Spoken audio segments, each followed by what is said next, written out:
Hello, my lovely spectators. Dee Dee here. Welcome to my studio. So we're here with another Flip Through Friday that's been hosted by Gwen the Trash Witch. I'm really enjoying bringing the things that I've purchased and brought into my junk journal world into your world for you guys to have a little look-see.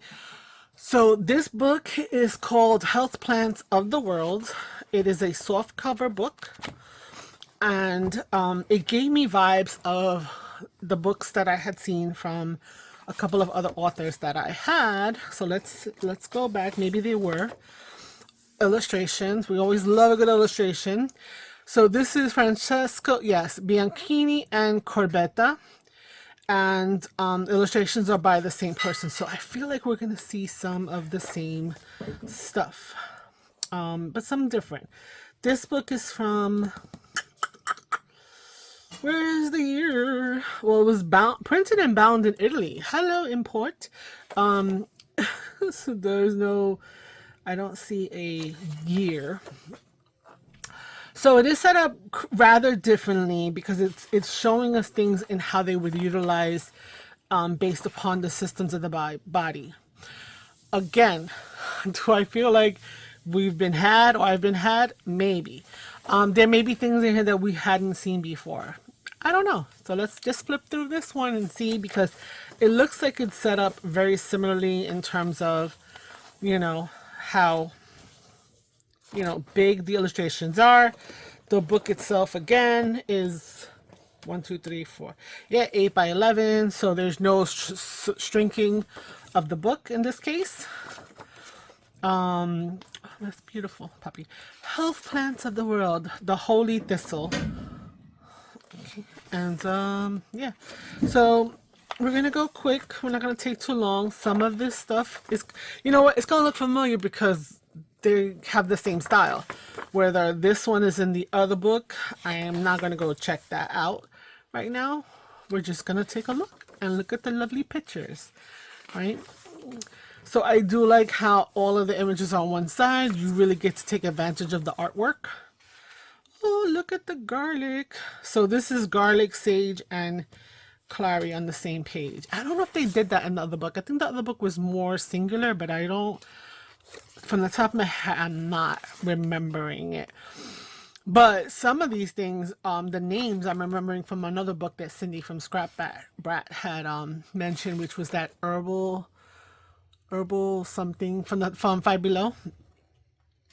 And that, which I did get that book. Had very, very beautiful images and stuff. So just look through here. So cute. You know. Here we go. I don't know. I mean, some of these do look very different. Like I haven't seen them before. So maybe this isn't a haha, you've been had. Because I felt like that last week's book, right? When I discovered that they just renamed it and it's the exact same book. Like, hello, they do that in everything, right? Why wouldn't I think that they would have done that back in 1970? 70s, in the 70s. So, yeah. White dead nettle, purple loose strife. So, it is medicinal, these items are medicinal. Yes, so we have that. Spindle tree. Okay. You can feel like the age, the dustiness of stuff. So what would you use this for? Would you chop them up? Would you keep the little pieces that say their names? Make big envelopes, big pouches, things of that nature for a botanical garden. Use the whole thing as a page, as a signature. Most definitely is a possibility. Beautiful. Hollylock. Common mallow. Yes. Yes. So, the corn poppy. That's cute. We've got pines. So they're supposed to be good for different aspects of your health. But we're just looking at them because they're pretty. Heart's tongue fern. Oh my god, right? They're like a little cat's tongue. Ivy. I didn't know ivy had little berries on it. Yeah, I guess you learned something. Okay. And oh my god. Bastard Bomb. Some of these names, like, I guess they were before things took on really negative connotations. Anemone. Yes. I was looking up that flower and I was like, oh my god, it's just like how the flower looks. So interesting. You're like a bazillion of them. But I guess there's a lot of genus and different types of genus or species and all of that. Indian hemp, black shade. Okay. Some of these things are creepy. Cola nut. Okay. Butcher's broom, asparagus. Where's the asparagus? Which one's the asparagus? This is the asparagus? That doesn't look like asparagus that I eat. Chinese lantern. I feel like I've seen this listed, this kind of like unraveling of a netted kind of vibe. Red berry elder. Okay, so not as many pages because the other books had 301. This is a much thinner. We're already almost all the way through it. It's about 138. So we're looking at, let's see how many pages. 75, 175.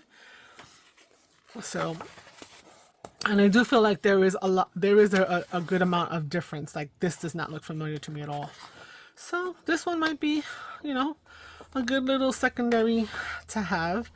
And then maybe, you know, if you really feel you can't use it unless you have another one, it's still inexpensive enough that you could try to get your hands on too. And keep one for your stash. Or maybe we need to stop that hobby.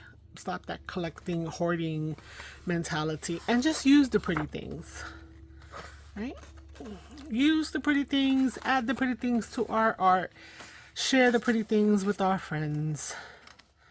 So yeah, so almost done. Oh, what's this? Who are we trying to buy a book from? Oh no, we were trying to get Newsweek. Burdock birch, toad flax.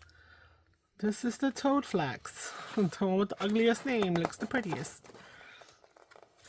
Okay, a couple more, guys.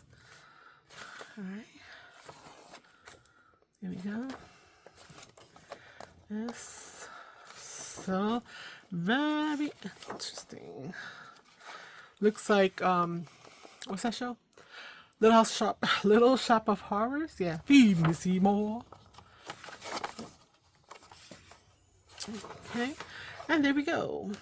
So we have another book by those two gentlemen, Francesco and Francesco Bianchini and Corbetta, and illustrations by Marlena. Now, if there's a Wikipedia, I would love to know how these guys were probably all related to each other. Anyway, this is another one, not a bad one, and maybe you'll check it out now that you see what's inside. You know, watch out for it. If you see it, you pick it up. Maybe you don't. I don't know. Gives you some ideas. But until next time, ciao, ciao. Bye.